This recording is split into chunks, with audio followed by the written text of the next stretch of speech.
안녕하세요. 이 자리에 오신 모든 분들 다시 한번 주님의 이름으로 환영합니다. 이번 한 주간의 시간들이 우리 개개인에게 가장 소중한 시간이 되기를 간절히 소망합니다. 같이 기도하겠습니다. 우리를 사랑하시는 자비로우신 주님, 참으로 감사합니다. 하나님의 귀한 말씀을 배울 수 있도록 기회를 허락해 주시고 또 마음을 이끌어 주시며 발걸음을 인도해 주신 것을 참으로 감사드립니다. 오늘부터 시작되는 성경 강연회를 통해서 하나님의 존재, 그리고 영원한 천국에 대한 문제, 또 내 자신의 존재 가치와 또 하나님 앞에 영원한 천국의 소망에 관한 문제까지 살펴보려고 합니다. 하나님께서 각 사람의 마음을 활짝 열어주셔서 잘 알아들을 수 있도록 도와주시고 또 하나님이 성경을 주셔서 배우게 하시는 이유를 알아갈 수 있도록 인도해 주시기를 원합니다. 하나님의 말씀 앞에 겸손한 마음으로 또 알고자 하는 마음으로 함께 할 수 있도록 도와주시고 또 하나님이 지혜로운 마음을 주셔서 성경의 말씀들을 배우는 가운데 하나님이 주시는 축복을 얻을 수 있도록 도와주시기를 원합니다. 오늘 모든 시간 함께 해주시기를 원하면서 예수님의 이름으로 기도합니다. 아멘. 구약성경 시편 49장 찾아보겠습니다.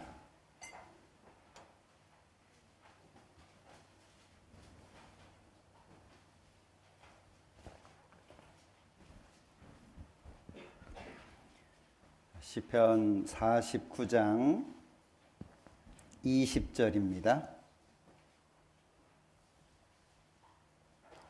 한 절만 천천히 같이 읽어보죠. 존귀에 처하나 깨닫지 못하는 사람은 멸망하는 짐승 같도다. 오늘부터 성경 강연의 시간을 오래전에 계획을 했고 또 기도하는 가운데 여러분들을 초청을 하게 됐습니다. 아마 여러 교회에서 부흥회라고 하는 것을 경험해 보신 분도 계실지 모르겠습니다. 그런데 그런 부흥회하고는 조금 성격이 다른데요. 성경을 구체적으로 배워가는 가운데 성경에 나타나 있는 하나님을 발견하고 그 하나님이 우리에게 주시고자 하는 것이 있는데 그것을 얻는 것을 목적으로 합니다. 아마도 지루한 시간이 될 것이고 짧지 않은 시간이 될 겁니다. 왜냐하면 한 인간이 이 땅에 태어나서 하나님을 발견하고 하나님과 올바른 관계를 맺는다라고 하는 건 굉장히 중요한 문제인데 이게 쉽지가 않습니다. 사람 편에서 하나님을 알아가려고 하는 마음도 필요하고 하나님께서 도와주시는 것도 필요하죠. 세상을 살아가면서 우리가 알아가는 것이 뭐냐면 내가 마음먹은 대로 되지 않는다. 그리고 아는데도 불구하고 내 마음이 따라주지 않는다. 이런 것들 많이 경험하시게 될 겁니다.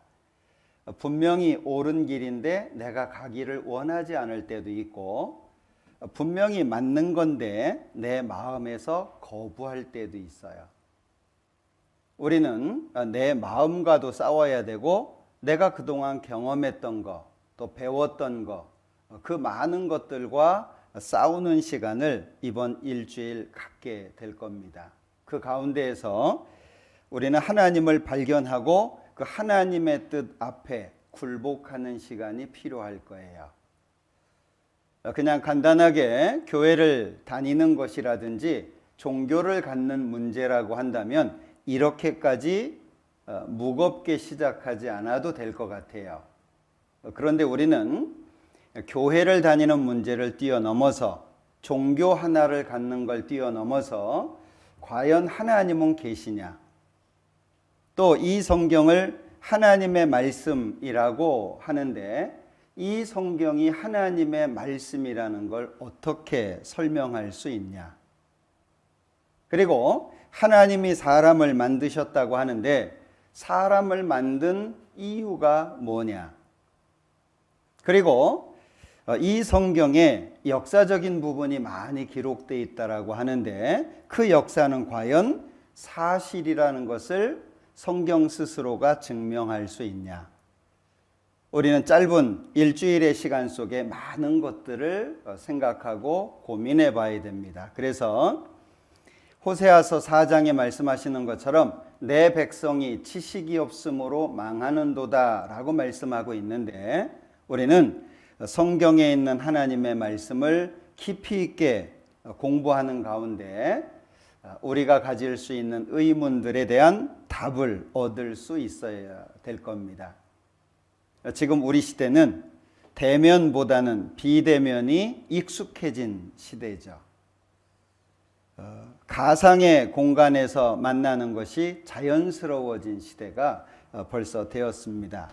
그리고 불확실한 미래를 준비하는 것보다는 현재를 즐기는 시대가 됐어요. 욜로족이라는 말로 잘 표현이 되겠죠.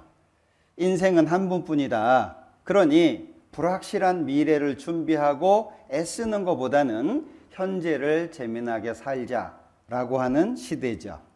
현세적이고 육신적이고 쾌락적인 시대라고 할 수 있습니다. 뭔가를 고민을 해서 답을 찾아내는 것보다는 쉬운 걸 선택하는 시대, 그게 지금 우리 시대입니다.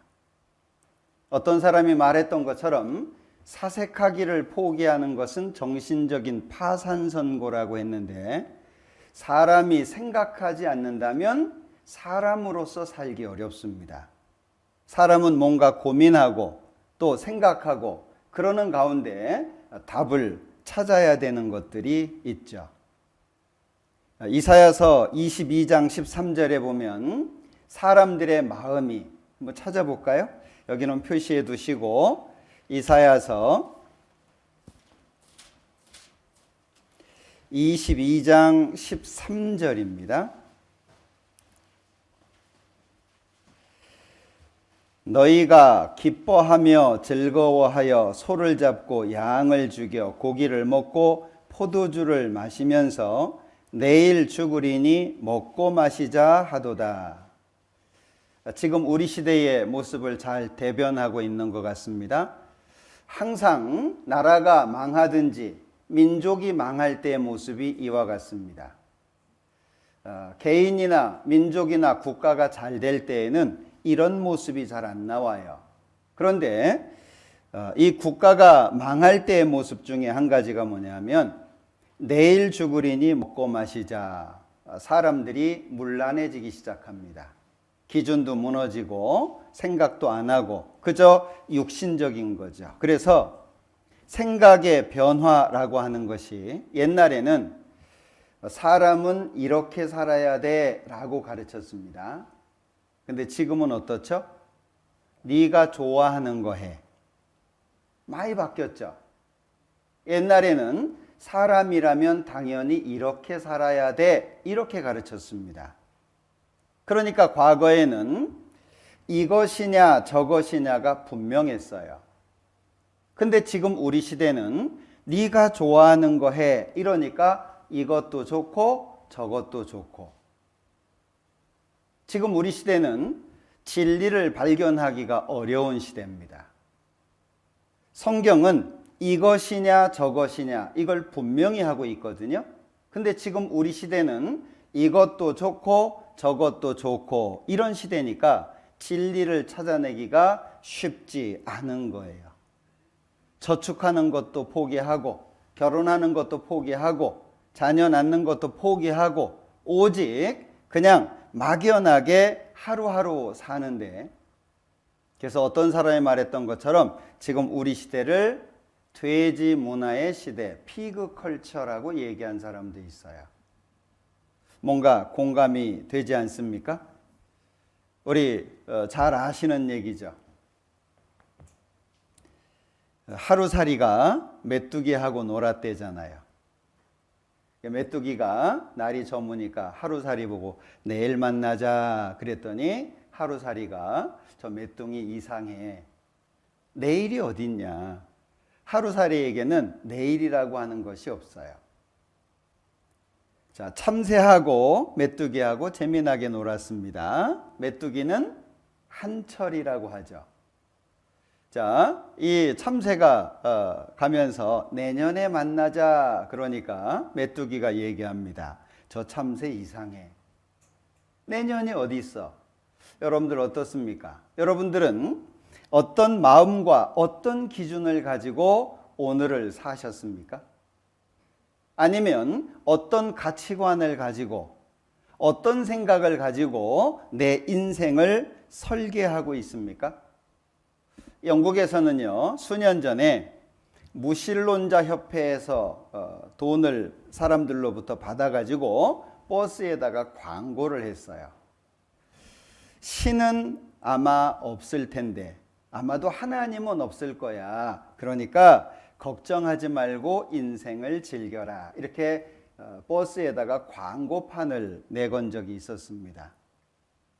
놀랍게도 영국이라고 하는 나라는 교회 역사 속에서 굉장히 큰 역할을 담당했던 나라이기도 합니다. 그런데 영국에서는 하나님이라는 단어를 사용하는 게 금기입니다.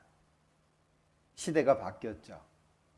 그러니까 하나님 없을 텐데 뭐 걱정하고 있냐. 인생을 즐기면서 살아라 라고 말하고 있는 거죠. 지금 우리 시대에 자살하는 사람들이 참 많은데 우리나라도 마찬가지죠. 여기 화면에 보시면 전도서 7장에서는 초상집을 잔치집보다 더 중요하게 말씀하고 있습니다. 초상집에 가는 것이 잔치집에 가는 것보다 낫다라고 말씀하고 있는데 나는 무엇을 위한 인생을 살고 있나? 또 나는 죽음을 준비하고 살고 있나? 나는 사람이 무엇인지를 알고 살고 있나? 나 자신을 알고 있냐라고 하는 겁니다. 나는 인생의 의미를 알고 살고 있냐? 나는 지금 이 시간까지 무엇을 남겼나? 이런 고민은 쉽게 하기 참 어렵죠. 이번 한 주간에 우리가 해야 될 고민들입니다. 여기 한국 자살 현황인데요. 한국이 OECD 국가들 가운데에서 자살률 1위라는 거 아시죠? 2020년 통계입니다. 국제 자살 통계를 보면 전 세계에서 우리나라는 12번째를 마크하고 있습니다. 전 세계에서 자살을 가장 많이 하는 나라 1, 2, 3, 4, 12번째예요. 자, 그런가 하면 OECD 국가에서는 단연 1위입니다. 왜 이렇게 자살을 많이 할까요? 지금 과거에 비하면 얼마나 좋은 시대입니까? 2020년 기준으로 1년간 우울증 치료를 받은 사람이 100만 명이 넘었다고 합니다. 2019년 기준 우리나라의 자살자 숫자가 13,000명이 넘었습니다. 전년 대비 0.9% 증가한 거라고 하는데요. 자살률이 인구 10만 명당 자살률입니다. 2018년 대비 0.2%가 이제 증가했다라고 얘기합니다. 성별로는 남자가 월등합니다. 전 세계적으로도 마찬가지입니다. 여자는 좀 악착같이 사는 것 같아요. 남자는 좀 더 쉽게 포기하는 것 같고, 여자는 대략 30%, 남자가 70% 정도 됩니다. 연령대별로는 50대가 가장 많대요. 그리고 자살률을 보면 80대 이상이 가장 높은데 연령대가 높아질수록 자살을 많이 한답니다. 2020년 한국의 자살률을 보면 역시 1위죠. 한국 자살률은 OECD 평균 2배가 넘습니다. OECD 국가들 평균이 11명이거든요. 근데 우리나라는 거의 30명에 해당됩니다. 10대, 20대, 30대 사망 원인 1위가 자살입니다. 여러분들 고민 한번 해보세요. 우리나라 지금 잘 살잖아요. 세계적으로도 우리나라처럼 잘 사는 나라 찾아보기가 쉽지 않습니다. 물론 집값도 높아지고 있고 여러 가지 어려운 점들이 있지만 잘 삽니다. 근데 왜 자살을 할까요? 자살은 한마디로 삶의 의미를 상실한 결과입니다. 내가 살아야 되는 이유가 없는 거예요. 만약에 내가 살아야 되는 이유가 정확한 사람이 자살할까요? 삶의 목적이 정확하고 그 삶의 목적을 이루기 위한 사람은 자살 안 합니다. 왜 자살하죠? 삶의 이유가 없는 거예요. 내가 왜 살아야 되지? 이유가 없는 거죠. 우리가 성경을 배워야 하는 이유가 아주 중요한 문제 때문이라는 걸 기억하셔야 돼요. 자, 오늘 읽었던 시편 49장을 한번 보죠.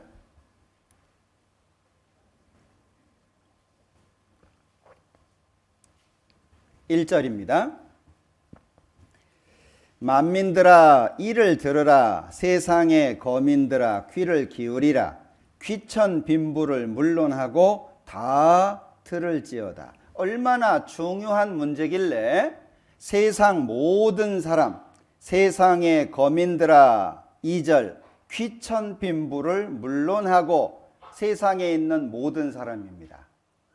자, 들으라 그래 놓고 하는 말이 뭐냐 하면 10절 저가 보리로다. 지혜 있는 자도 죽고 우둔하고 무지한 자도 같이 망하고 저희의 재물을 타인에게 끼치는도다. 다 들어라 그래 놓고 하는 말이 뭐죠? 사람은 다 죽는다. 죽음에 대한 이야기예요. 첫날부터 좀 주제가 너무 무겁죠? 자, 우리는 하나님에 대해서 배울 겁니다. 성경의 주인공은 하나님인데요. 하나님은 하나에다가 존칭입니다. 한 분이다 그 뜻이에요. 이 하나님의 이름이 성경에서는 여호와라고 기록되어 있습니다. 여호와. 두 가지 의미가 존재한데 첫 번째는 나는 스스로 존재한다. 누가 만든 존재가 아니라는 거죠. 두 번째는 하나님께서 모든 것의 제1원인이라는 거예요. 하나님이 계셔서 만물이 존재한다. 하나님이 계시기 때문에 사람, 즉 나도 존재한다. 그런 뜻입니다. 그래서 여호와라고 하는 이름 속의 의미가 창조주라고 하는 거죠. 우린 이분을 배워야 돼요. 근데 문제가 있어요.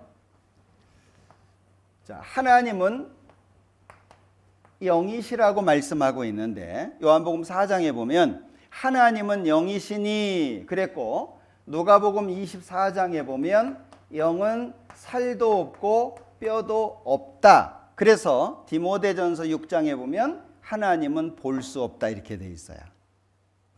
디모데전서 6장을 찾아보죠.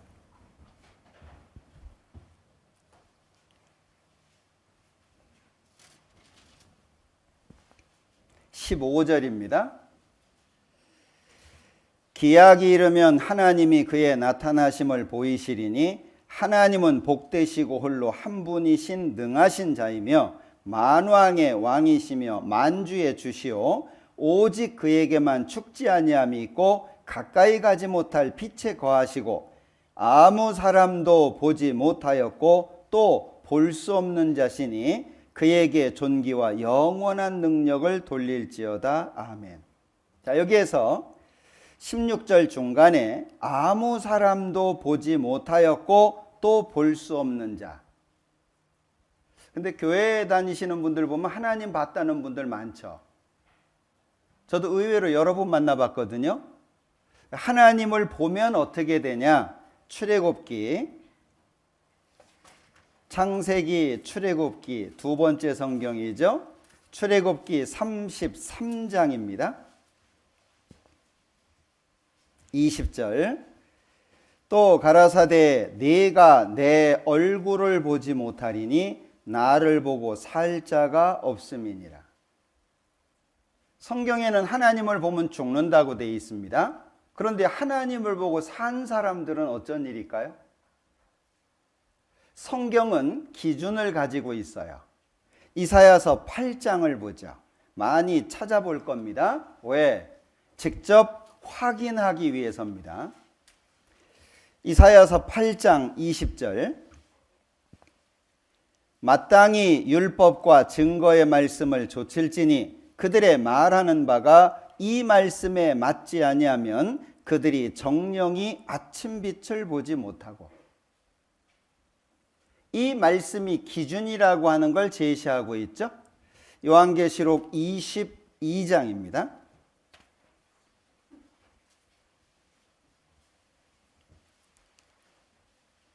18절입니다. 요한계시록 22장 18절. 내가 이 책의 예언의 말씀을 듣는 각인에게 증거하노니 만일 누구든지 이것들 외에 더하면 하나님이 이 책에 기록된 재앙들을 그에게 더하실 터이요 만일 누구든지 이 책의 예언의 말씀에서 제하여 버리면 하나님이 이 책에 기록된 생명나무와 및 거룩한 성에 참여함을 제하여 버리시리라. 성경은 하나님의 말씀이라고 합니다. 이유가 뭐냐? 하나님이 기록했다는 뜻이 아니에요. 베드로 후서 1장입니다. 베드로 후서 1장 20절. 먼저 할 것은 경의 모든 예언은 사사로이 풀 것이 아니니 예언은 언제든지 사람의 뜻으로 낸 것이 아니요 오직 성령의 감동하심을 입은 사람들이 하나님께 받아 말한 것임이니라. 하나님께서 말씀하셨고 그것을 받은 것이 성경입니다. 약 40여 명 정도가 성경을 기록했다고 되어 있습니다. 성경을 기록한 66권을 지금 모아놓은 건데요. 제목이 세 가지 정도로 분류가 됩니다. 하나는 사건 중심이 제목이 되어 있죠. 창세기, 출애굽기, 레위기 이런 거는 사건 중심의 성경 제목입니다. 그런가 하면 지역 이름이 성경 제목이 된 게 있어요. 에베소서, 빌립보서, 골로새서, 갈라디아서 이런 것들은 지역 이름을 딴 겁니다. 그런가 하면 또 한 가지는 사람 이름이죠. 마태, 마가, 누가 이런 것들은 사람 이름입니다. 그러니까 하나님께서 주신 것을 받아서 기록을 했는데 그것이 성경이라는 겁니다. 그러니까 쓴 것은 사람이지만 내용 자체를 하나님이 주셨다는 거죠. 그래서 성경을 하나님 말씀 이렇게 표현을 합니다. 이사야서 34장을 보죠.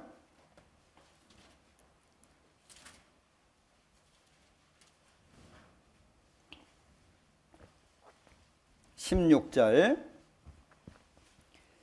너희는 여호와의 책을 자세히 읽어보라. 이것들이 하나도 빠진 것이 없고 하나도 그 짝이 없는 것이 없으리니 이는 여호와의 입이 이를 명하셨고 그의 신이 이것들을 모으셨습니다. 이게 하나님은 보이지 않습니다. 그래서 하나님께서 주신 것이 뭐냐면 성경이라고 하는 거예요. 이 성경은 하나님께서 주셨고 더하지도 말고 빼지도 마라 라고 말씀을 하셨습니다. 너희는 여호와의 책을 자세히 읽어보라 그랬기 때문에 이 성경에는 우리가 궁금해할 수 있는 문제, 또 하나님께서 우리에게 알려주시고자 하는 문제가 기록이 돼 있어요. 그걸 우리가 확인하는 가운데에서 우리의 문제점도 발견하고 해답도 얻고 하나님께서 우리에게 주시고자 하는 것이 무엇인지를 알아가는 겁니다. 오늘은 첫째 날이기 때문에 근본적인 문제를 안고 있는 사람에 대한 부분을 살펴볼 거예요. 왜냐하면 시편 49편 우리가 살펴본 대로 모든 사람들아 들어라 그래 놓고 죽는다, 죽음에 대한 문제를 언급하고 있는데, 자, 사람이 죽는 문제보다 더 중요한 거 있을까요? 우리는 여러 가지 계획을 세우고 살고 있죠. 아마 올해 2022년도도 뭔가 계획하고 설계하시고 있으실 거예요. 그런데 죽음이라고 하는 것이 찾아온다면 어떻게 되죠? 다 내려놔야 돼요. 죽음은 그 사람의 신분을 고려하지 않습니다. 죽음은 그 사람의 처지를 고려하지 않아요. 대통령이라고 죽음이 멀리하는 게 아닙니다. 이 사람이 지금 중요한 일을 하고 있다고 해서 죽음이 뒤에 찾아오는 게 아니에요. 언제 죽을지, 어떻게 죽을지, 어디에서 죽을지 아시나요? 다윗이 고백하고 있는 것처럼 죽음은 나와 한 걸음 사이다. 다윗이 고백하고 있잖아요. 죽음이 내 한 걸음 앞에 있어요. 오늘 올 수도 있고 내일 올 수도 있고 우리는 모릅니다. 준비하시나요? 우리가 무엇보다 더 중요하게 생각하고 준비해야 되는 것이 죽음에 대한 문제입니다. 이 죽음에 대한 문제가 해결되지 않으면 웰빙이라는 게 안 되는 거예요. 자, 10억을 벌었어요. 죽었습니다. 무슨 상관이 있죠? 멋진 집을 지었어요. 완공했습니다. 죽었어요. 무슨 상관이 있죠? 대학에 입학했어요. 그렇게 원하던 대학에 죽었어요. 무슨 상관이죠? 이거보다 더 중요한 문제 있나요? 근데 사람들은 이 문제를 피하려고만 합니다. 마치 멀리 하기만 하면 되는 것처럼. 저쪽에서 자동차가 달려오고 있습니다. 나를 향해서. 눈 감으면 자동차 알아서 피해지나요? 내가 피해야 돼요. 이건 해결해야 되는 문제지 피해야 되는 문제는 아닙니다. 왜 내가 하나님을 배워야 되는지 성경을 통해서 구체적으로 아는 게 필요하다는 거예요. 배부르게 먹고 마시고 기분 좋았습니다. 내일 죽을 텐데 먹고 마시자. 그건 정말 어리석은 생각이에요. 사람들이 말합니다. 하나님 어딨냐? 하나님 보여줘봐라. 그래요. 하나님이 내 눈에 보일까요? 여러분들 눈썹 보이세요? 한번 봐봐요. 여러분들 눈썹 봐봐요. 보여요? 없어요? 사람들은 자기 생각을 기준으로 딱 잡아놓고 판단을 하기 때문에 항상 판단이 내 기준이 되는 거예요. 나로 말미암아 판단을 해요. 그러면 내가 완전해야죠. 내가 기준이 되어서 뭔가를 판단하려면 내가 완전해야 돼요. 내가 완전한가요? 그렇지 않습니다. 우리는 성경을 통해서 아주 중요한 문제를 확인하려고 해요. 시편 49편 다시 봅니다. 10절 저가 보리로다. 지혜 있는 자도 죽고 우둔하고 무지한 자도 같이 망하고 저희의 재물을 타인에게 끼치는도다. 저희의 속생각에 그 집이 영영이 있고 그 거처가 대대에 미치리라 하여 그 전지를 자기 이름으로 칭하도다. 사람들은 죽음을 멀리하고 어떻게 살고 있죠? 10절 중간에 저희 재물을 타인에게 끼칩니다. 11절 저희의 속생각에 그 집이 영영이 있고 그 거처가 대대에 미치리라 하여 그 전지를 자기 이름으로 칭하도다. 관심이 엉뚱한 데 있는 거죠. 여기 잡으시고 시편 17편을 보자.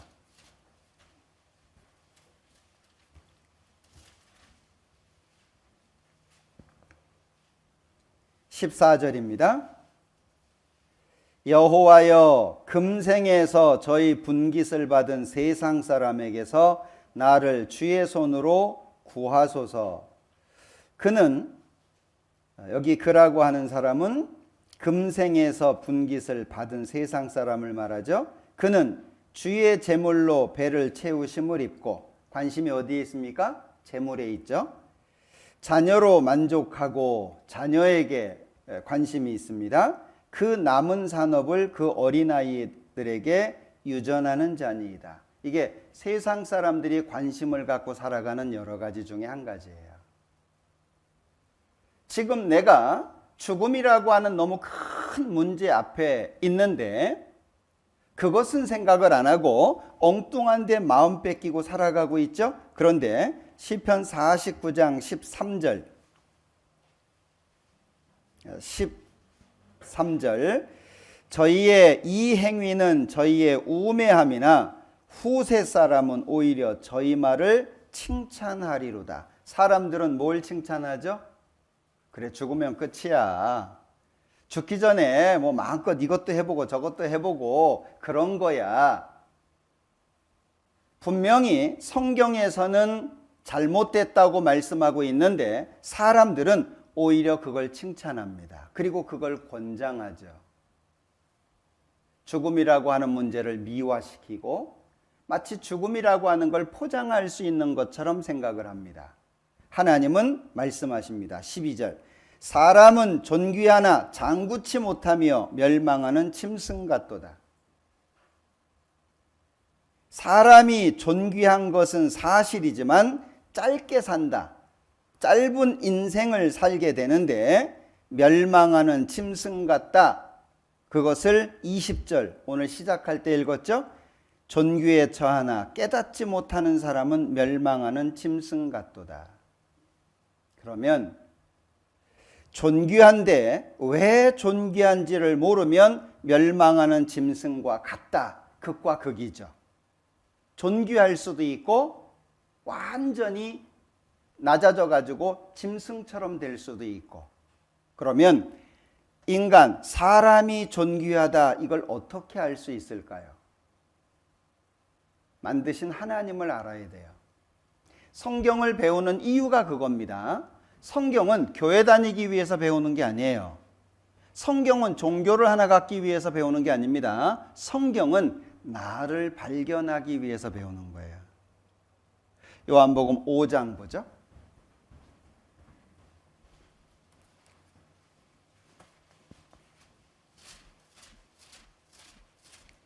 요한복음 5장 39절 너희가 성경에서 영생을 얻는 줄 생각하고 성경을 상고하거니와 이 성경이 곧 내게 대하여 증거하는 것이로다. 여기 성경을 공부하는 목적 자체가 뭐냐면 영생을 얻는 것이다 라고 말씀하고 있습니다. 사람이 왜 영생이 필요할까요? 모르잖아요. 사람은 큰 문제를 가지고 있는데 그 문제가 뭔지조차 모르고 그냥 사는 거예요. 그리고 말합니다. 그냥 이렇게 사는 거예요. 다 그렇게 살아. 나만 특별해? 사춘기가 왔어요. 뭔가 고민이 되고 갈등이 되죠. 왜 살아야 되지? 인생은 뭐지? 왜 다 죽는데 왜 죽어야만 되지? 죽음 뒤에는 뭐가 있지? 사춘기 때 고민 많이 해보셨죠? 낙엽을 밟으면서도 낙엽 떨어지는 소리에도 마음이 울적해지고. 예? 여러분들 그런 경험 다 해보셨잖아요. 그런데 대학에 진학해야 되니까 그거 신경 쓸 겨를이 없었습니다. 정신없이 살았습니다. 그런데 살다가 보니 어려울 때 또 생각나죠. 임사호천이라는 말이 있어요. 임사호천이라는 말 들어보셨습니까? 우리 옛날 어르신들이 한 말이죠. 죽을 수밖에 없는 어려운 일이 다가옵니다. 그럼 사람은 부른다고 해요. 뭘 부를까요? 천을 부르는 거예요. 이 천이 시퍼런 하늘을 말하는 게 아닙니다. 절대자를 말하는 거예요. 천벌 받는다, 시퍼런 하늘이 아닙니다. 진인사 대천명, 사람이 최선을 다할 수 있는데 결과는 하늘에 달려있다. 시퍼런 하늘이 아니에요. 이 천자가 한 일자에다가 큰 대자가 조합된 겁니다. 하나이신 큰 분, 절대자. 우리 조상들은 조물주 이렇게 불렀어요. 왜 내가 성경을 배워야 되고 왜 내가 하나님을 찾아야 되냐 그 얘기예요. 하나님이 근본이시기 때문에 그래요. 우리 뿔이 되게 중요시 여기죠. 그러니까 외국에 입양됐다가도 부모를 찾기 위해서 찾아오는 사람들이 있잖아요. 근본, 뿔입니다. 뿔이. 왜 내가 하나님을 배워야 되고 왜 성경을 배워야 되냐 이 문제가 정확해져야 돼요. 그렇지 않으면 일주일의 시간 다 들으셔도 별로 남는 거 없어요. 어떤 생각을 가지고 성경을 듣느냐 이건 굉장히 중요한 문제거든요. 자, 그러면 지금 우리는 굉장히 중요한 문제를 고민을 하고 있는데요. 히브리서 9장 27절에 보면 한 번 죽는 것은 사람에게 정하신 것이고 그 후에 심판이 있대요. 그리고 그 심판의 결과를 지옥이라고 표현합니다. 근데 한자를 보면 재밌는 한자들이 꽤 많이 있거든요. 이 지옥할 때 이 옥자를 보면 앞에 개가 발 들고 서 있습니다. 뒤에 개가 한 마리 더 있어요. 그리고 그 사이에 말씀이 있어요. 하나님의 말씀을 무시하고 멸시한 결과예요. 경고를 무시하면 큰 문제가 생길 수밖에 없죠. 하나님께서 왜 성경을 주셨냐? 나 때문이에요. 하나님께서 성경에 무슨 내용을 그렇게 많이 두셨냐? 66권입니다. 하고 싶은 말씀이 많다는 얘기죠. 나 때문이에요. 이걸 알아가지 않는 한 인생은 결코 행복이라고 하는 걸 경험할 수가 없어요. 여러분들 행복하기를 원하시잖아요. 행복하기를 원하시는데 살다 보니 똑같이 썼네. 신자, 행자, 그죠? 예. 비슷해 보이는데 한 끗 차이예요. 전문 용어로. 하나가 차이가 나요. 있어야 될 것이 있으면 행복하고 없으면 불행해요. 있어야 될 게 뭘까요? 사람에게. 나에게 있어서 뭐가 있으면 행복할까요? 돈이 있으면 편리한 거예요. 행복해지는 게 아니고. 돈이 어느 정도 이상 쌓이잖아요. 돈으로 인한 감각이 없어지는 거 아십니까? 돈이 필요한 것은 없는 사람들 얘기지 어느 정도 돈이 있는 사람은 돈이 아니에요. 쾌락일까요? 지식일까요? 건강일까요? 요즘에 건강에 대한 생각들이 굉장히 많죠. 건강하면 행복할까요? 건강하면 편리한 거예요. 내가 할 수 있는 걸 할 수 있으니까요. 건강하지 못하면 누워 있을 수밖에 없어요.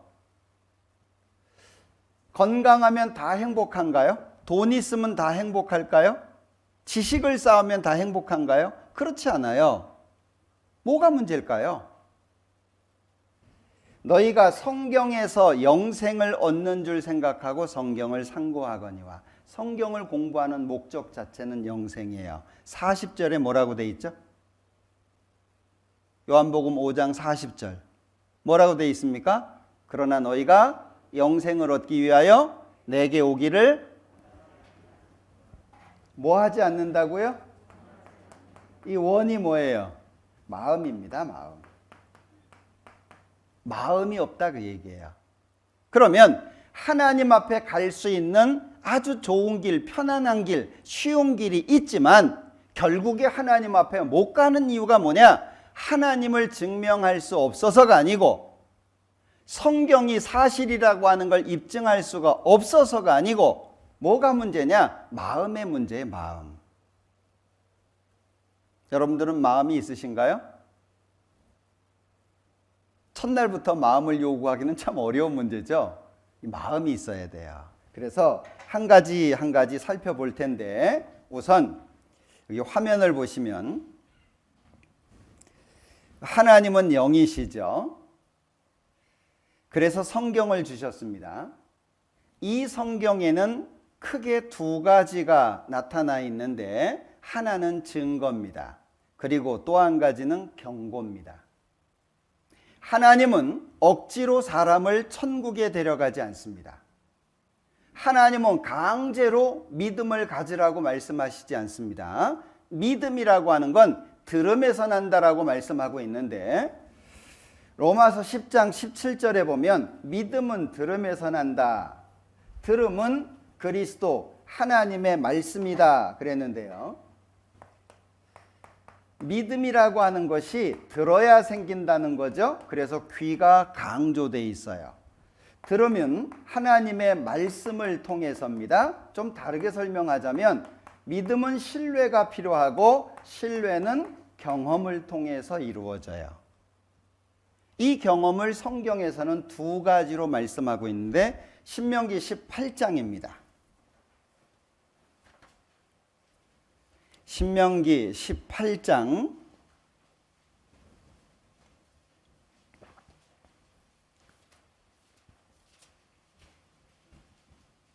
21절입니다. 네가 혹시 심중에 이르기를 그 말이 여호와의 이르신 말씀인지 우리가 어떻게 알리요 하리라. 만일 선지자가 있어서 여호와의 이름으로 말한 일에 증험도 없고 성취함도 없으면 이는 여호와의 말씀하신 것이 아니요 그 선지자가 방자히 한 말이니 너는 그를 두려워 말지니라. 두 가지가 뭐죠? 하나는 증험입니다. 증거가 될 만한 경험이죠. 미국의 샌프란시스코에 가면 금문교라고 하는 다리가 있어요. 가보셨나요? 기회 되면 가보세요. 코로나라 가기가 어렵긴 하겠지만 금문교가 저는 금색인 줄 알았어요. 금문교잖아요. 골든 게이트니까. 근데 가봤더니 빨간색 철교예요. 왜 금문교예요? 해가 질 때 석양의 빛을 받으면 그 금문교가 색깔이 금색으로 보여요. 공감을 안 하시는 것 같네요. 예. 자, 샌프란시스코에 가면 금문교라는 다리가 있다. 갔다 온 사람은 어떨까요? 나 봤어. 맞아. 나 있어. 내가 거기서 사진도 찍었는데 증험이에요. 성경은 그런 증험이 필요하다는 거예요. 증거가 될 만한 경험이라는 거죠. 또 한 가지는 성취예요. 성취라고 하는 것은 앞에 뭐가 있냐면 예언이라고 하는 것이 있어요. 미리 말하는 것이 있다는 얘기죠.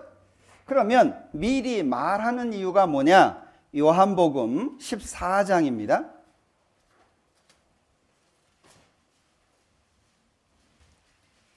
요한복음 14장 29절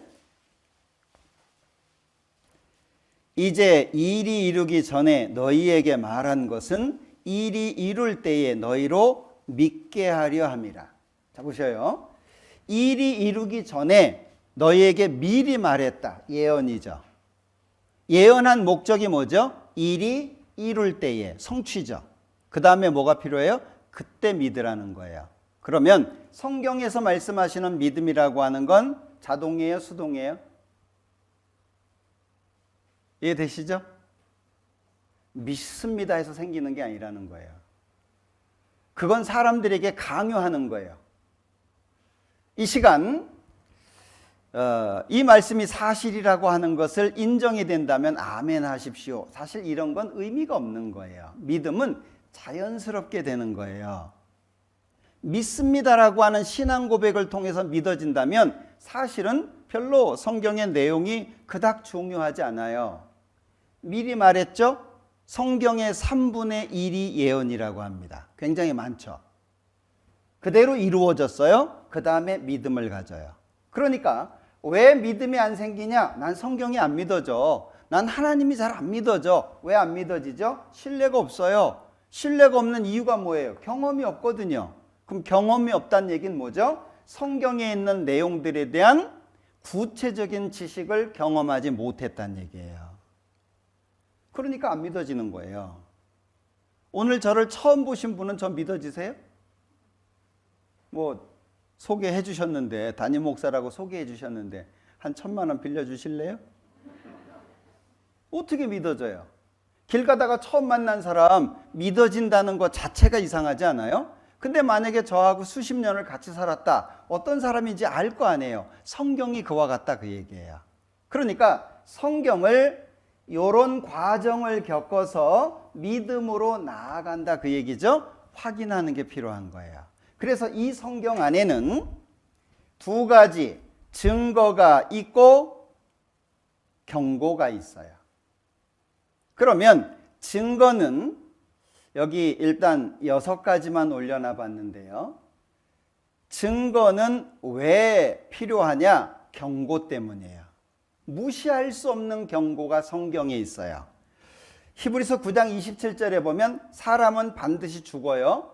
그 다음에 심판이 있다고 말씀하셨습니다. 그리고 지옥에 대해서 말씀하셨는데 마태복음 25장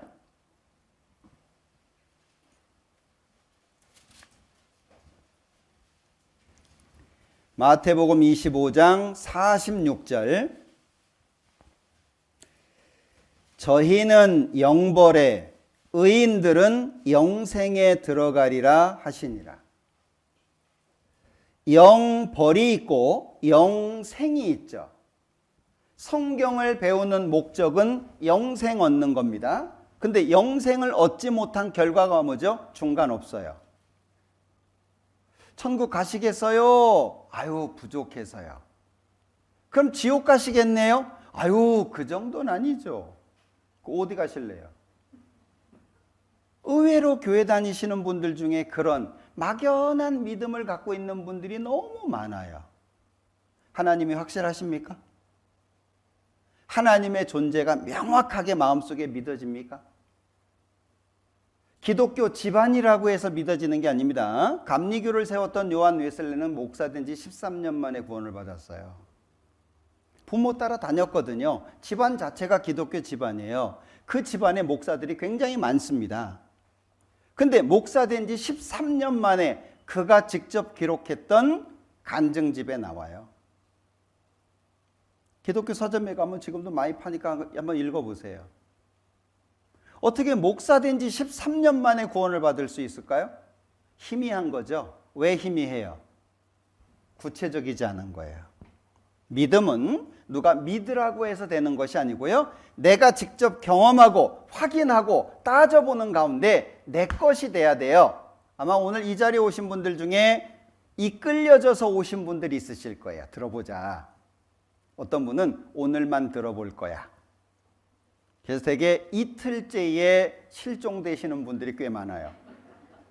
첫날만 오시고. 사실 관심 있는 주제는 아니에요. 지금 우리 시대에. 너무 중요한 문제이지만 사람들에게 그닥 관심을 끌 수 있는 문제는 아니에요. 근데 기억하십시오. 이게 해결되지 않으면 내가 추구하는 모든 것이 아무것도 아니라는 거예요. 이 문제부터 해결돼야 돼요. 기초를 다지지 않고 어떻게 집을 짓죠? 누가복음에 보면 집을 지을 때 가장 중요한 게 뭐냐면 깊이 파고예요. 반석 위에 집을 짓는 겁니다. 기초가 없이 어떻게 집을 지을 거예요? 뭘 설계하실 거죠? 이 문제가 해결되지 않으면 내가 추구하는 모든 것은 아무런 의미가 없다는 걸 기억하셔야 돼요. 이거부터 해결하셔야 돼요. 이거부터. 그래서 성경에는 증거들이 있는데 성경 무시하지 마, 사실이야, 진짜야 라고 하는 것을 입증해 줄 수 있는 많은 증거들이 제시되어 있어요. 몇 가지 살펴볼게요. 성경에 보면 하나님이 사람을 만들 때 흙으로 만드셨대요. 우리 이거 쉬운 지식이죠. 지금 우리 시대에 이런 지식은 아주 쉬운 겁니다. 그런데 자, 너는 흙이니 흙으로 돌아가라. 흙이다 사람이. 그런데 여기 보십시오.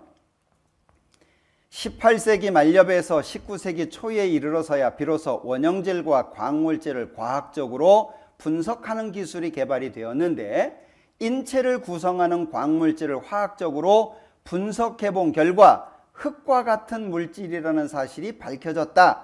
사람의 몸이 흙이다 라고 하는 걸 알게 된 게 언제죠? 여기 18세기 말엽에서 19세기 초라고 말하고 있는데 18세기라고 한다면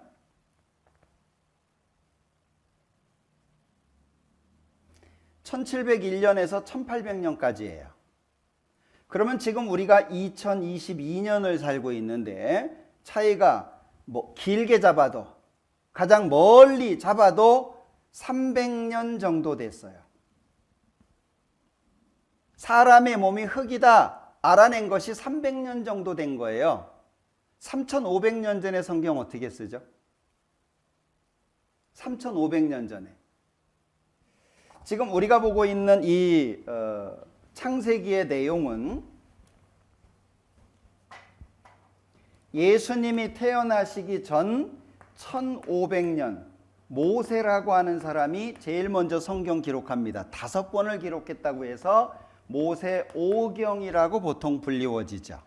그 중에 창세기가 여기 이때 기록된 거예요. 그러면 우리가 지금 2022년을 살고 있는데 우리 때부터 따지면 3500년 전입니다. 이 신토부리라고 얘기하죠. 신토부리 하면 되게 뭐 생각하세요? 우리 것이 좋은 것이요 이거 생각하시나요? 신 몸이죠. 토 흙이에요. 불 아닙니다. 뭐가? 둘. 그 어떻게 알았을까요? 자, 고민해 보자고 말씀을 드렸죠. 이 문제는 간단하면서도 어려운 문제입니다. 지금 우리는 쉬운 지식에 속해요. 이미 자연스러운 지식이니까요. 근데 그걸 알게 된 것이 300년 정도밖에 안 돼요. 그러면 3000년 이상의 시차는 어떻게 설명할까요? 요즘에 선전 보니까 그런 선전 나오대요. 어쩌라고. 네? 어쩌라고. 그래서 어쩌라고. 3000년 시차 나는데 그래서 어쩌라고 이러면 할 말이 없어요. 여러분들 문제예요. 다른 사람의 문제가 아니고 내 문제예요. 행복하기 원하세요? 정말? 끝이 좋기를 원하세요? 끝이 시작보다 낫고 라고 전도서에서 말씀하고 있는데 정말 좋은 끝을 원하세요? 유종의 미를 많이들 이야기하는데 정말 그러기를 원한다면 이 문제 해결하셔야 돼요. 끌려오셨어요? 전 일당 받고 오신 분도 봤어요. 얼마나 오기 싫어했으면 일당까지 줘가면서 왔겠어요. 자, 또 한 가지를 살펴볼까요? 이스라엘 사람들은 사내 아이가 태어나면 할례를 행합니다. 우리나라 사내 아이들 태어나면 포경 수술해 주는 거하고 같습니다. 언제 하냐? 태어난 지 8일째 합니다. 왜 8일째 하냐? 몰라요. 하나님이 하라고 했으니까 하는 거예요. 그런데 여기 혈액 인자 프로트롬빈 이렇게 돼 있죠. 그 옛날 의학이 얼만큼이나 발달했을까요? 생살을 잘라내는 거예요. 살을 그냥 잘라내는 겁니다. 피가 많이 나오겠죠. 그러면 피가 빨리 멈춰야 돼요. 혈액 속에는 혈액을 응고시키는 성분이 있습니다. 그런데 생후 3일째는 정상인의 33%인데 점점 증가해가지고 8일째가 되면 110%가 돼요. 8일째가 되면 어떻게 알았을까요? 어쩌라고요?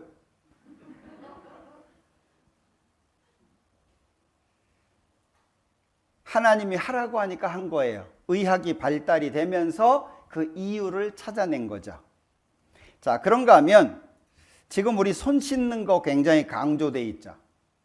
이 사람은 1800년대 당시의 사람입니다. 헝가리 의사인데 1818년에 출생한 사람인데 처음으로 손을 씻자고 강조한 사람입니다. 왜?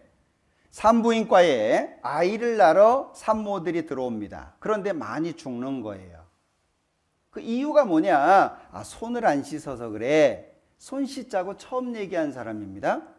이 당시 1800년대 당시의 의사들의 생각은 의사는 사람을 살리는 존재이기 때문에 손에 고름이 묻든 피가 묻든 문제 안 된다. 왜? 의사는 성스러운 직업이니까.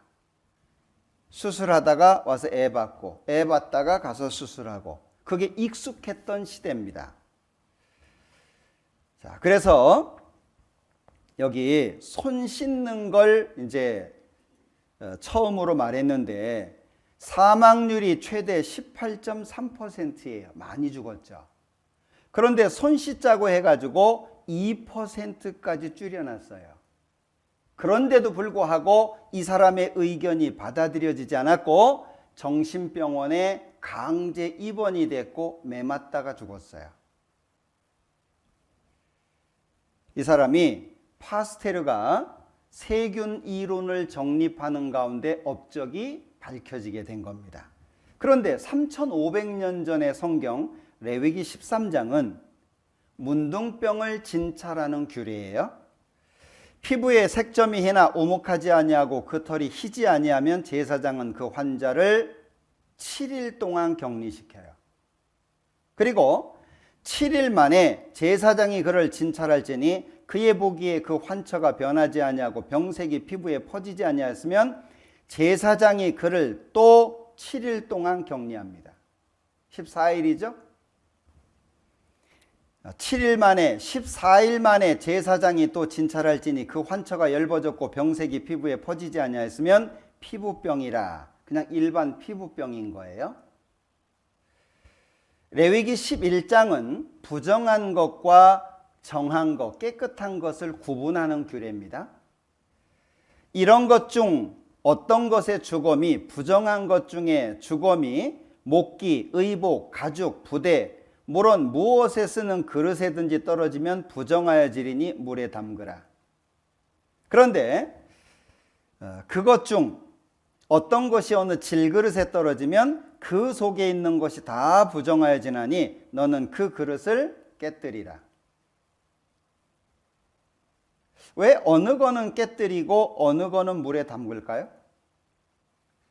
잘 보세요. 의복, 가죽, 부대 이런 거는 빨아서 쓸 수 있는 거예요.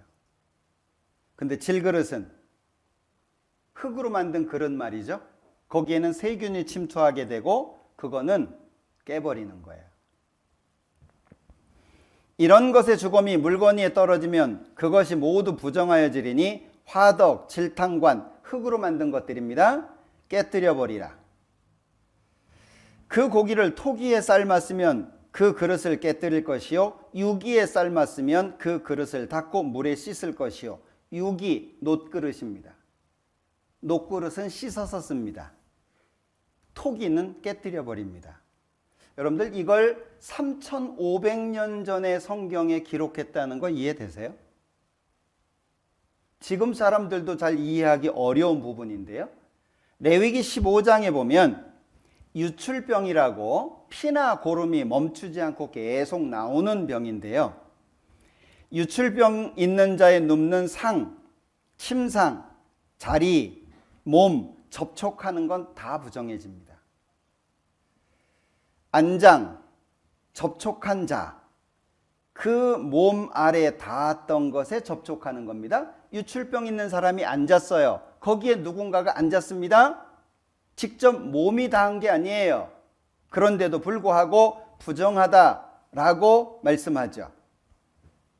옮기는 자, 물로 손을 씻고 깨끗해져야 되는데 유출병 있는 자가 물로 손을 씻지 아니하고 아무든지 만지면 부정해지는 거예요.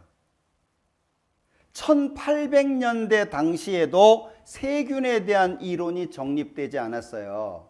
1800년대 후반에 정립이 된 겁니다. 3500년 전에 이런 얘기를 어떻게 쓰죠? 유출병 있는 자의 만진 질그릇은 깨뜨리고 목기는 다 물로 씻을지니라. 유출병 있는 자가 정한 자에게 침을 뱉으면 정한 자는 옷을 빨고 물로 몸을 씻을 것이며 저녁까지 부정하리라. 우리 기침하는 이 문제에 민감하게 반응한 건 몇 년 됐어요? 지금은 어디 가서 기침하면은요, 시선 집중입니다. 지금 2, 3년 그 정도밖에 안 된 거예요. 그런데 유출병 있는 자가 침을 뱉었어요. 그럼 부정해진다는 거예요. 자, 그리고 유출병 있는 자는 그 유출이 깨끗해지거든 그 몸이 정결하기 위하여 치를 계산하여 옷을 빨고 어디에 씻냐? 흐르는 물입니다. 지금도 손 씻을 때 흐르는 물입니다. 고인물은 의미가 없습니다. 문둥 환자는 옷을 찢고 머리를 풀며 윗입술을 가리우고 외치기를 부정하다 부정하다. 여기 상상해 보세요. 문둥병 환자는 격리돼서 살아야 됩니다. 그러니까 사람들이 오면 오지 마라 이렇게 표시를 내는 거예요. 어떻게? 옷을 찢고 머리를 풀고 윗입술을 가리우고 부정하다 부정하다 소리쳐야 돼요. 근데 부정하다 부정하다 소리치는 건 이해돼요. 왜 윗입술을 가릴까요? 여러분들 지금 쓰고 있는 마스크예요. 윗입술 가려보세요. 손 대시는 분들은 훈련이 안 된 건데요. 이렇게 가리시는 분은 없겠죠? 또 위에 가리라니까 위에만. 윗입술을 가리라는 것은 입을 가리우라는 얘기잖아요. 그리고 부정하다 외치는 거예요. 왜? 지금 우리식으로 얘기하면 비말이에요. 이해되세요? 3,500년 전에 만드신 분이기 때문에 가능한 내용이에요. 그래서 성경을 하나님의 말씀이라고 표현하는 겁니다. 그리고 병 있는 날 동안은 늘 부정할 것이라 그가 부정한 즉 혼자 살되 짐 밖에 살지니라. 어떻게 이런 내용들을 성경에 기록할 수 있죠? 성경은 이 외에도요, 얼마든지 드릴 증거들이 굉장히 많습니다. 왜 증거냐? 증거가 사실이라면 준비하라는 얘기예요. 증거가 사실이라면 경고가 사실이니까 준비해야 될 것을 말씀하고 있는 겁니다. 이 문제를 쉽게 생각하지 않았으면 좋겠다 싶어요. 이 문제를. 왜냐하면 우리 옛날 어르신들도 고진감래라고 얘기하죠.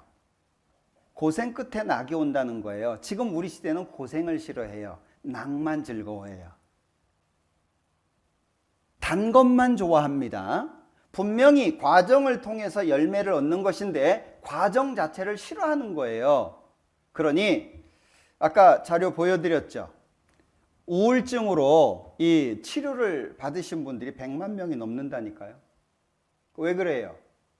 약해진 거예요. 생각도 약해지고 삶의 자세도 약해지고 조금만 어려워도 견디지를 못하는 거예요. 여러분들, 우리는 이 성경을 통해서 하나님 만나는 것이 이루어져야 됩니다. 하나님 만나는 것이 확실해지잖아요. 그러면 우리는 삶 속에 행복도 경험할 수 있고 살아가면서 내가 정말 하나님 믿기를 잘했구나 평생 살아가면서 느끼실 거예요. 누가복음 12장을 보죠.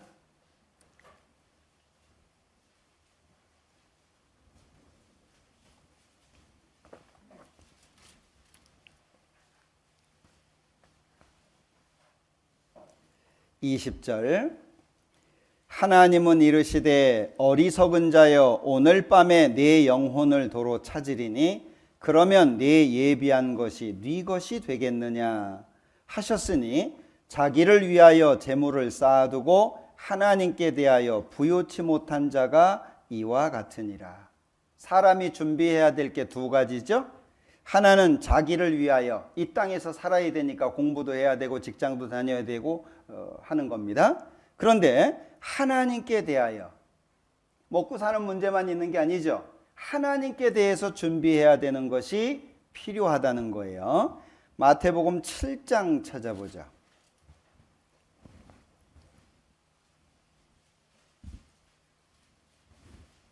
13절 좁은 문으로 들어가라. 멸망으로 인도하는 문은 크고 그 길이 넓어 그리로 들어가는 자가 많고 생명으로 인도하는 문은 좁고 길이 협착하여 찾는 이가 적음이니라. 두 가지의 문이 있습니다. 하나는 14절에 생명으로 인도하는 문, 하나는 13절에 멸망으로 인도하는 문. 그런데 차이가 있죠? 멸망으로 인도하는 문은 크고 그 길이 넓다. 생명으로 인도하는 문은 좁고 길이 협착하다. 성경에는 구원받는 사람들이 적다고 되어 있습니다. 다시 말하면 천국 가는 사람들이 적다고 되어 있어요. 누가복음 13장입니다.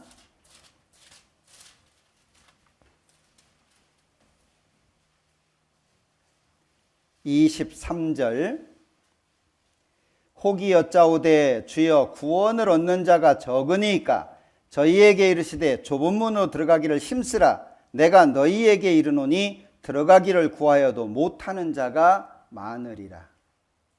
성경은 천국 가는 사람들이 적다고 돼 있어요. 왜? 그만큼 무관심하다는 거죠. 우리는 어떤 계기가 됐든 이 자리에 오셨습니다. 그리고 어떤 계기가 됐든 말씀을 들을 수 있는 기회가 주어졌습니다. 그렇다면 이번 기회가 마지막이라고 생각을 하고 정말 성경이 사실인지를 따져보는 것이 필요하지 않겠습니까? 창세기 1장 1절에 보면 태초에 하나님이 천지를 창조하시니라 이렇게 시작하는 경전 자체가 없어요. 불교 경전에도 증거하는 게 없어요. 이거 한번 보여드려 볼까요? 이 세상에 신이 굉장히 많습니다. 사람들이 만들어 놓은 신이죠.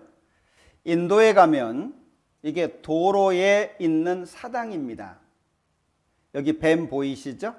신입니다. 인도에는 신이 한 3억 이상 된다고 그러거든요. 눈에 어지간한 거 보이는 것들은 다 신입니다. 소를 신으로 섬기는 사원입니다. 근데 조건은 하얀 소야 돼요. 색깔 있는 건 또 차별을 받아요. 코끼리 신입니다. 이건 부적입니다. 주먹만 한데 이동용입니다. 여기는 코끼리를 신으로 섬기는 사원입니다. 우리가 보면 어떻죠? 말도 안 되는 겁니다. 그런데 이렇게 섬겨요. 그런데 자, 생각을 해보세요. 이 세상에 존재하는 신들 가운데에서 자신을 증거하는 신이 있나요? 자신을 증거하는 신. 어느 종교에서도 자기를 증거하는 신이 없어요. 다 선을 강조하죠. 근데 성경만 유독 강조하는 게 있어요. 믿기 전에 확인해 봐라 그 얘기예요. 심지어 성경에는 너희가 진짜 신이라고 한다면 내가 했던 것처럼 해봐라 라고 말씀하고 있어요.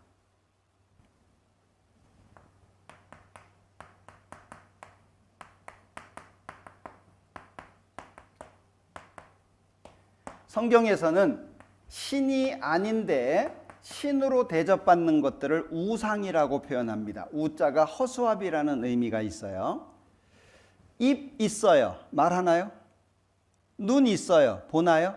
이게 우상의 특징이에요. 사람들은 만들어 놓고 신이라고 섬겨요. 그런데 하나님은 이런 것이 아니고 이런 존재가 아니고 난 이렇기 때문에 신이야 라고 증거를 하신다는 거죠. 로마서 1장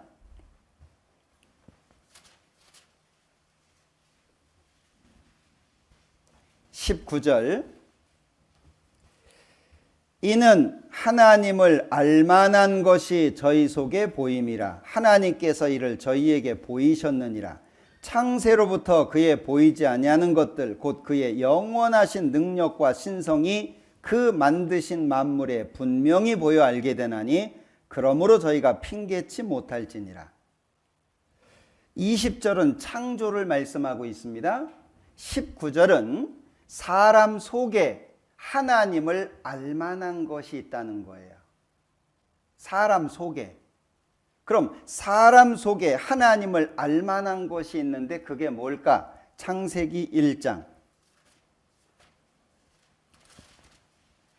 27절입니다. 하나님이 자기 형상 곧 하나님의 형상대로 사람을 창조하시되 남자와 여자를 창조하시고, 잘 보시면 하나님이 자기 형상 곧 하나님의 형상대로 사람을 창조하셨다. 2장은 부연 설명입니다. 2장 7절. 여호와 하나님이 흙으로 사람을 지으시고 생기를 그 코에 불어넣으시니 사람이 생령이 된지라. 고린도전서 15장에서는 산영이 되었다라고 말씀합니다. 자, 이런 거죠. 하나님께서 사람을 만드시는데 먼저는 흙으로 몸을 만드신 겁니다. 이 몸은 흙이에요. 생기를 그 코에 불어 넣으시니 사람이 생영이 됐다라고 말씀하시는데, 인간을 만물의 영장이라고 얘기하죠. 인간을 만물의 영장이라고 얘기하는데 그 영자가 신령하다는 의미의 영자를 씁니다. 영장이죠. 긴 장자입니다. 이 긴 장자가 우두머리라는 뜻이 있어요. 사장, 이 장자 쓰죠. 요즘에 뭐 대표이사도 씁니다마는 사장, 그 회사의 우두머리라는 뜻이에요. 과장, 부장, 차장 다 이거 씁니다. 우두머리라는 뜻이에요. 신령한 하나님의 형상을 닮은 영을 소유한 존재로서 만물 가운데 우두머리, 그게 사람이에요. 그래서 존귀에 처하나 영의 영. 존귀에 처하나 깨닫지 못하는 사람은 멸망하는 짐승 같다. 사람이 왜 귀하냐? 몸 때문이 아닙니다. 이 몸은 70년 내지 80년이면 죽어야 돼요.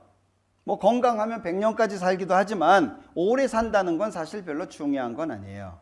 왜? 오래 살수록 좋아져요, 나빠져요? 오래 살수록 뭐 70대고 80대면 20대로 돌아가나요? 힘들어져요. 어려워집니다. 오래 사는 게 중요한 게 아니에요. 자, 결국 사람은 죽어요. 그게 몸이죠. 근데 사람 속에 뭐가 있냐? 하나님의 형상을 닮은 영이 있어요. 이 생령을 고린도전서 15장에서는 산영이라고 표현하고 있는 거예요. 그러니까 흙으로 몸을 만드시고 그 속에다가 하나님의 영을 집어넣은 거예요. 그래서 사람이 만물의 영장, 가장 존귀한 자가 됐어요. 그러면 자 보시죠. 데살로니가 전서에서는 사람이 세 가지로 이루어졌다라고 말씀하시는데 영, 혼, 몸이에요. 몸이 뭘 원하죠? 먹는 거. 짝 찾죠. 항상 대장 되려고 그래요. 명예욕이죠. 이게 몸이에요. 만족되나요? 얼만큼 먹으면 안 먹어도 돼요? 몇 끼를 먹으면 만족하세요? 이거는요, 필요할 때 넣어주는 거예요. 아내가 몇 명이면 만족하시겠어요? 생각 안 해보셨나 보다. 만족 안 됩니다. 남편이 수백 명이라도 만족 안 돼요. 성경에 보면 6번째 남편이랑 사는 아내가 있었어요.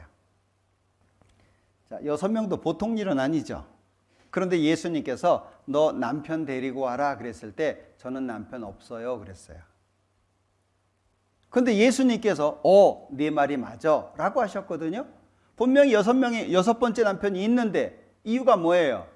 남편 아무리 많아도 이 여자의 마음을 채워주지 못한다. 그걸 동의하신 거예요. 그래, 너 6번째 남편이랑 살고 있지만 만족 안 되지? 그걸 예수님이 아신 거예요. 이거는 지족이에요, 지족. 필요할 때 넣어주는 거예요. 혼이라고 하는 건 우리의 생각을 대변하는데, 그래서 알고 싶죠. 얼만큼 배우면 만족해요? 이것도 만족이 안 되는 거예요. 감정의 작용 얼만큼이나 다스릴 수 있으세요? 지금 이 시간에도 부글부글하지만 잘 참고 계시는 거 감사합니다. 상당히 많은 분들이 참고 계신 것 같은데, 감정의 작용이잖아요. 뭔가를 결정하고 행동할 수 있죠.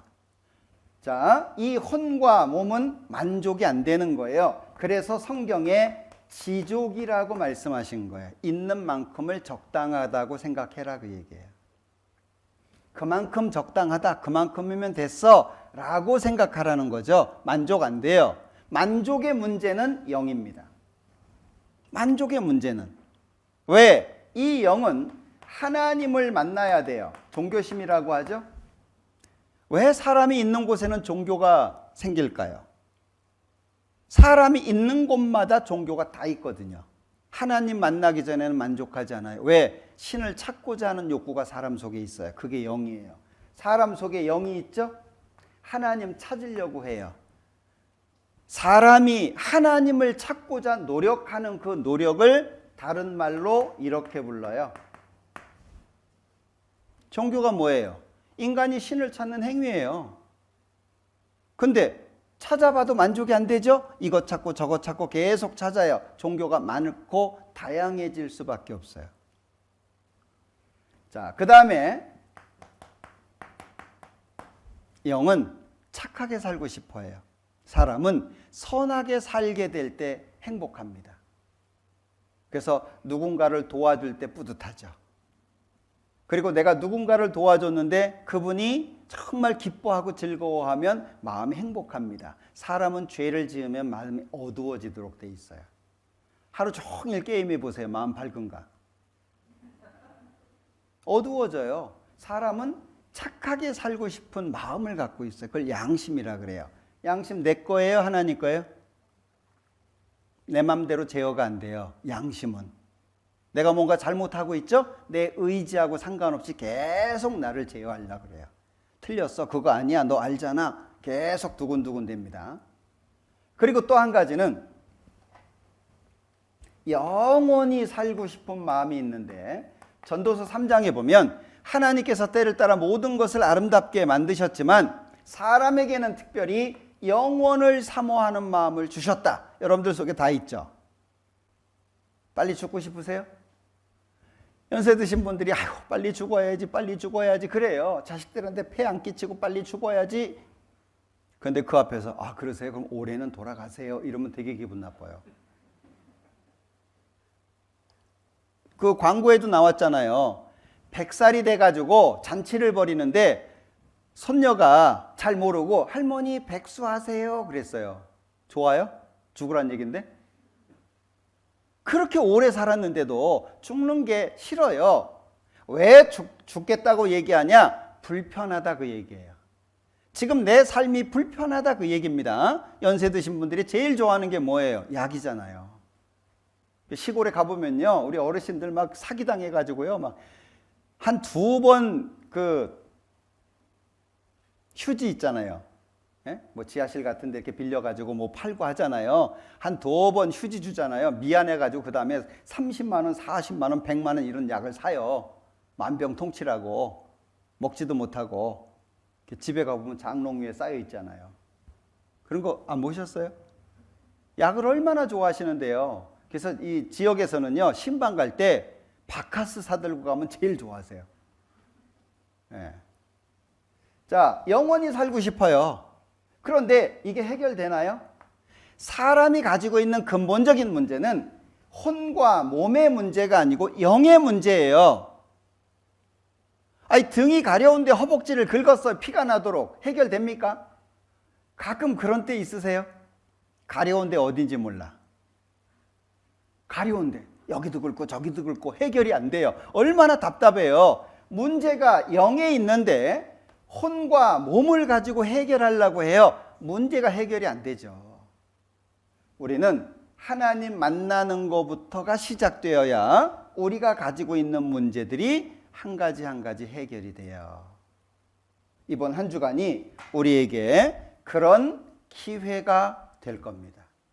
그래서 제가 이 집회를 할 때마다 꼭 보여드리는 사진이 있어요. 그림이.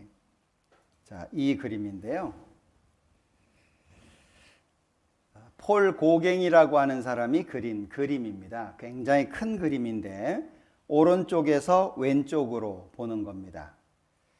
여기 3명의 여인과 한 아기가 그려져 있어요. 잘 보시면 시선이 달라요. 쳐다보는 곳이 다 틀리죠. 아이가 있고 엄마 같은 여자가 3명인데 누가 엄마인지 몰라요. 여기에서 그림의 첫 번째 제목입니다. 우리는 어디에서 왔는가? 두 번째는 중간에 한 남자가 과일을 따고 있습니다. 우리는 뭘 하고 있죠? 뭘 하면서 살고 있잖아요. 근데 내가 누군지를 몰라요. 두 번째입니다. 우리는 누구인가? 제일 왼쪽에 보면 두 여인이 그려져 있는데 젊고 늙었어요. 아무리 젊어도 늙어서 죽죠. 세 번째 제목입니다. 우리는 어디로 가는가? 답 찾으셨습니까? 그러니 이것저것 집어넣습니다. 행복을 위해서 여러 가지를 집어넣어요. 그런데 항아리 밑이 깨졌어요. 여러 가지를 넣는데 나오는 건 허무죠. 뭘로 채울 거예요? 술을 마음껏 먹어봐도 만족이 됩니까? 그렇게 원했던 대학에 들어갔어요. 원했던 공부를 했어요. 만족이 됩니까? 직장에 들어갔어요. 그렇게 어렵다고 하는 그 회사에 들어갔어요. 만족되십니까? 우리는 이런 삶을 살 수 있다는 거예요. 하나님을 만나는 거, 이것이 아주 중요한 문제입니다. 어떤 길은 사람의 보기에 바른데 필경은 사망의 길이다 라고 말씀하고 있어요. 우리 생각해 봐야 될 게 있습니다. 한 무리의 우두머리였던 스카라고 하는 이름의 사자였습니다. 나이가 들고 이제 사냥 능력이 떨어지고 무리에서 쫓겨났습니다. 얼만큼 굶으면 이렇게 될까요? 한 무리의 우두머리였습니다. 그런데 걷는 것도 힘든 거예요. 이 사진 찍히고 20분 뒤에 죽었습니다. 여러분들 어떻게 생각하세요? 나는 어떤 길을 걸어가고 있죠? 무엇을 위해서 살고 있습니까? 내가 추구하는 것은 결국이 좋은 건가요? 나를 위해서 살아야 되잖아요. 행복이라고 하는 건 내가 느끼는 거고 내가 좋은 거잖아요. 다른 사람을 좋게 하기보다 우선 나를 좋게 하는 거예요. 그럼 나를 좋게 하려면 뭐부터 해야 될까 고민해야 되지 않겠어요? 그냥 막연하게 교회당 가서 말씀 듣자고 하니까 종교적인 걸로 생각해가지고 싫어 안 들어 겨우 끌려와가지고 막 억지로 앉아있고 그러지 말고 정말 나를 위한 것이라고 한다면 뭐부터 해야 될까요? 시간은 나를 기다려주지 않습니다.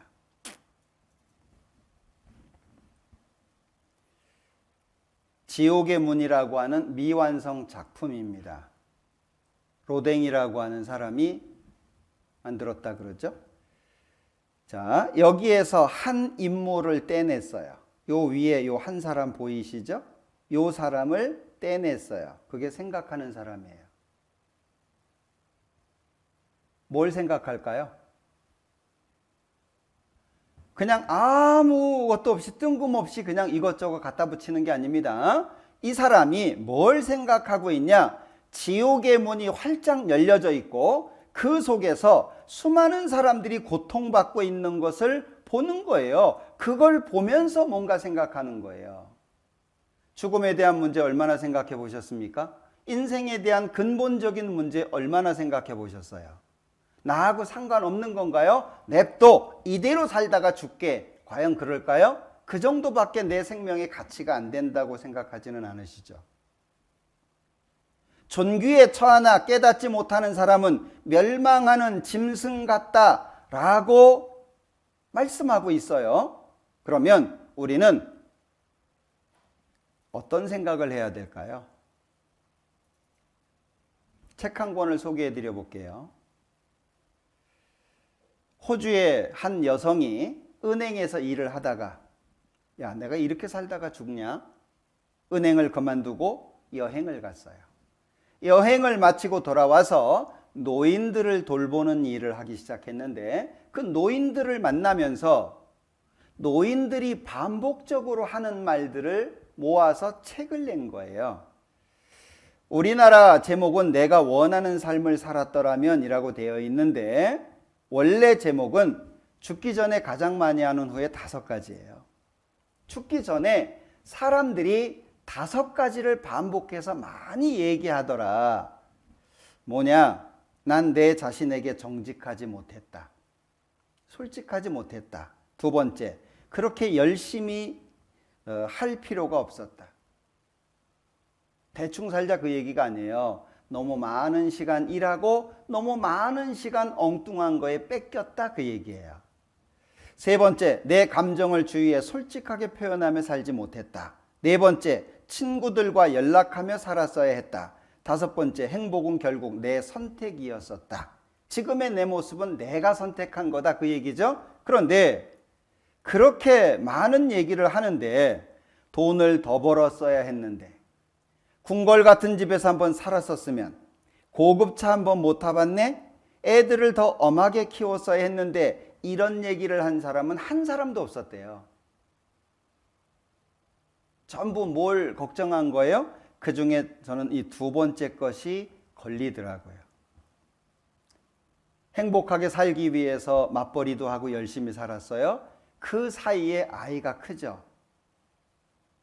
아이가 어렸을 때 주는 그 행복한 그 시간을 경험하는 건 그때밖에 없어요. 좀 더 여유 있게 살기 위해서 열심히 돈 벌었어요. 그게 나쁜 건 아니죠. 근데 그 시간에 아이가 훌쩍 컸어요. 언제 행복하게 살죠? 부모하고 자식하고 대화가 안 되는 게 그런 거예요. 남편하고 아내하고 대화가 안 되는 게 그거예요. 서로의 생각을 갖고 있거든요. 서로 입장에서 보면 맞아요. 근데 조화가 안 돼요. 겉보기에는 괜찮은 것 같은데 속으로 들어가 보면 가정이 곪고 있어요. 왜요? 하나님이 없기 때문입니다. 하나님이 안 계시는 문제 때문에 그런 거예요. 우리는 이번 한 주간 이런 문제들을 좀 마음속에 깊이 생각해 봤으면 좋겠다라고 하는 겁니다. 시간이 훌쩍 지나갑니다. 정말 빠르게 지나갑니다. 우리는 빠르게 지나가는 시간 속에서 하나님을 만나는 정말 행복, 기쁨을 맛보아야 된다고 생각을 해요. 교회도 많아졌습니다. 설교하는 사람도 많습니다. 그리고 여러 종교들도 많습니다. 근데 중요한 것은 성경을 통해서 참된 하나님을 만나보셨습니까? 우리는 나그네, 우거하는 자라고 얘기합니다. 사람이라고 하는 특징을 간단하게 얘기하면 이렇게 말할 수 있는데 욥기 14장을 보자.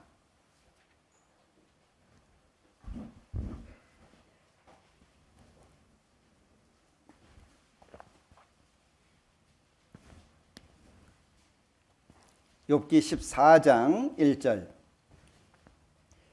여인에게서 난 사람은 사는 날이 적고 괴로움이 가득하며 그 발생함이 꽃과 같아서 쇠하여지고 그림자같이 신속하여서 머물지 아니하거늘. 사람을 이렇게 설명했어요. 여인에게서 난 사람은 사는 날이 적다. 인생의 연수가 짧다는 거죠. 괴로움이 가득하며 짧은데 괴로움은 많아요. 어떤 외국인 노동자가 한국에 와서 일을 했는데요. 기자가 물었어요. 한국 생활 어떠냐? 그러니까 2마디로 딱 간단하게 얘기하더라고요. 일 많아요? 돈 적어요. 한국 생활이 어떤지를 정확하게. 일은 많은데 돈은 안 주더라 그 얘기예요. 사는 날이 적은데 괴로움은 가득해요. 거기에다가 그 발생함이 꽃과 같아서 쇠하여지고 금방 약해집니다. 건강하게 하고 싶은 거 마음껏 할 수 있는 시간이 몇십 년 되지 않아요. 나중에는 무릎이 아프고 허리가 아프고 움직이지도 못하고 지팡이 잡아야 되고 땅하고 인사해야 돼요. 그림자같이 신속하여서 머물지 않는다. 여러분들 이 짧은 생에 우리 연수가 70이요 강건하면 80이다. 그 짧은 생에 어떻게 살았으면 좋겠습니까? 무엇을 위해서 살았으면 좋겠습니까? 성경은 이 세상만 있는 것이 아니고 하나님 앞에 영원한 세계, 영생이 있다고 말씀하시는데 여러분들은 어떻게 사는 것이 나를 위해서 가장 좋은 길이라고 생각하세요? 그 길 가시면 돼요. 성경에서는 하나님께서 제시해 주셨어요. 영생으로 가는 길. 비록 어렵고 힘든 시간을 거쳐야 되기는 하지만 하나님께서 약속해 주신 영생이라는 게 있어요. 그 길 가고 싶지 않으세요? 하나님이 직접 우주 만물을 창조하셨다고 하는 하나님이 준비하신 영생, 그리고 하나님이 주시는 기쁨과 즐거움 맛보기를 원하지 않으십니까? 이번 한 주간이 우리에게 그 길을 제시해 주실 거예요. 어렵다고 생각하지 말고 이번 일주일이 내 삶 속에 가장 중요한 날이 될 수 있을 겁니다. 마음 열고 함께 하셨으면 좋겠어요. 내일 다시 뵙죠? 기도하겠습니다. 우리를 사랑하시는 자비로우신 주님 감사합니다. 우리에게 성경을 주시고 배울 수 있는 시간을 주신 것을 감사합니다. 이번 한 주간 마음을 열고 말씀을 배우는 가운데 하나님께서 약속하신 영생의 축복을 얻어 하나님이 주시는 행복 가운데 살 수 있도록 도와주시기를 원합니다. 하루하루 잘 말씀을 듣게 하시고 어려움 이기게 하시고 끝까지 말씀을 듣는 가운데 하나님 앞에 모두가 구원함을 얻을 수 있도록 도와주옵소서. 예수님의 이름으로 기도합니다. 아멘. 네, 수고하셨습니다. 내일 다시 뵙겠습니다.